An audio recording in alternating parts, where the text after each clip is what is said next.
This is part two of me talking about Batwoman villains, so let's get started. Menace, who was never actually called that on the show, but that's what he's called in the comics, or Russel Tavaroff, was a Batwing villain that played a major role in the second season of Batwoman, who I thought made a good corrupt villain.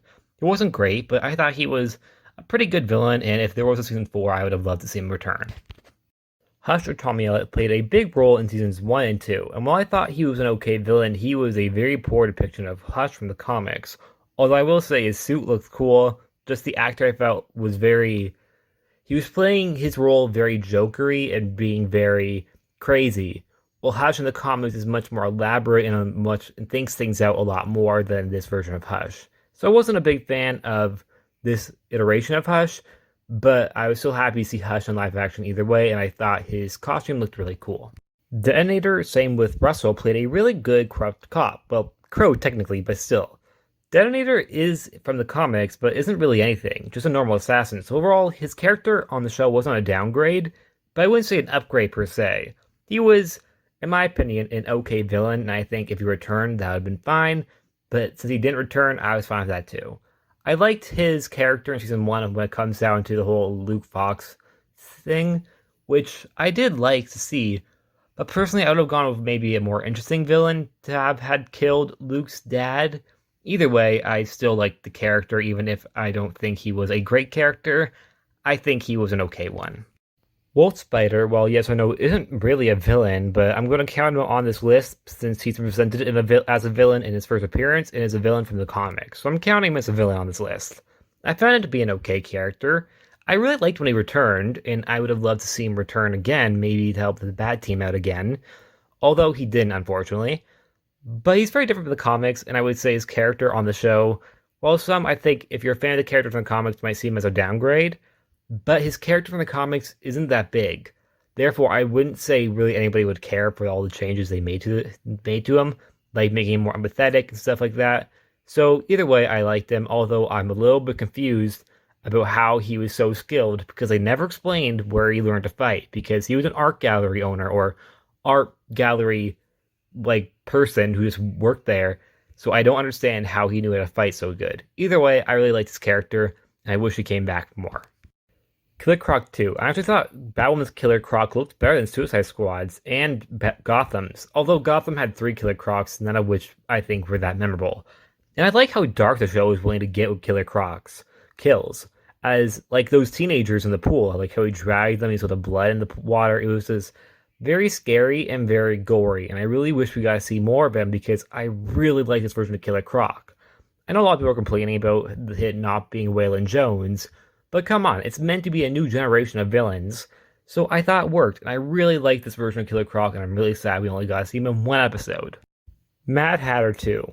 I also really like this version of Mad Hatter, who, unlike Killer Croc 2, isn't actually from the comics, which I do find really odd that people are complaining about they're making new characters replace the older ones, but the second Mad Hatter is an actual comic book character. I wish he and Killer Croc got to appear past their initial first appearance, but due to the show's cancellation, neither characters got to come back. I thought this version of Mad Hatter was, well, I thought was not as threatening as the original one since he's more obsessed with Alice.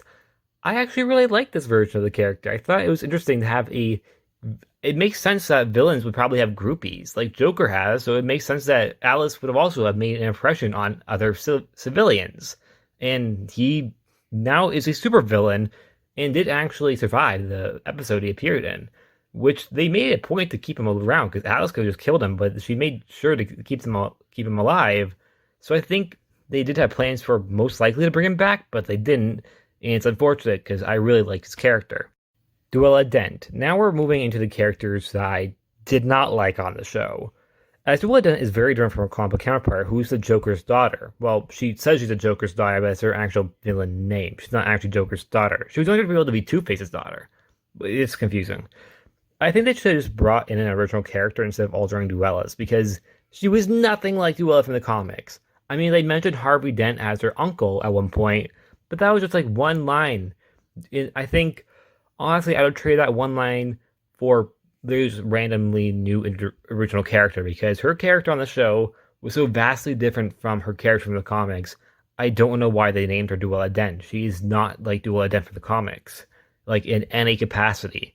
I mean, maybe someone likes Duela Dent on the show. I just personally really didn't. Professor Pig. I really disliked the actor who played him. He was way too dramatic and playing his craziness way too much. I think the writing for the character was actually really good, and I really liked the episode he appeared in. That was actually one of my favorite episodes of Batwoman with the whole dinner thing. The actor who played him, though, was just going way over the top, and I felt like not only that, but his costume really let him down with that whole fake pig thing. And what was his deal with pigs? I know from the comics there is a reason behind his pig persona, but on the show there was no reason to be called Professor Pig. He just wanted revenge. Why did he have to be Professor Pig? He could have been an original random chef who wanted revenge. I understand that Professor Pig is a character from the comics, and I understand that therefore they made him Professor Pig, but I just don't understand why on the show, why did he put a pig mask on? Like, there's nothing, like, it wasn't to hide his identity. They knew who he was. So what was the point of wearing a pig mask? It never explained what was his deal with pigs. Cluemaster. I really enjoy Cluemaster and his daughter, who I know isn't a villain, but I'm going to just mention her because that's a big reason why I like Cluemaster is because of his daughters, who become Spoiler in the comics, and I love Spoiler, who I think both should have returned. Well, Kara and Dry's revealed that they were plans for both of them to return, but they never did. I love their dynamic between how Cluemaster technically does care for his daughter, but then he's trying to kill her. And I'm really sad that it only was shown their dynamic in just one episode. Amity Dala is also very different from comics, but unlike Duela, Aaron isn't known by really anyone. I mean, he was on Gotham. Well, there's actually two versions of him on Gotham. It was very confusing. I'll probably make a video about that later sometime. I think this version of the character was close enough to be fine. I thought his actor was pretty good, and I actually would have liked to see his character more. I loved seeing his whole emotions being reversed, and I think that would have been a very interesting concept to explore, but unfortunately we only got one episode of it. Nocturna. I was honestly really surprised Nocturna was only a one-episode villain, since she had an entire arc in the Batwoman comics. Either way, I really like Nocturna on this show, and I would have loved to see her as a main villain of an entire season. I thought making her a one-off villain was crazy, and the fact she didn't even return during the Arkham storyline of Alice was also surprising to me. I think Nocturna definitely deserved more than just to appear one time on the show.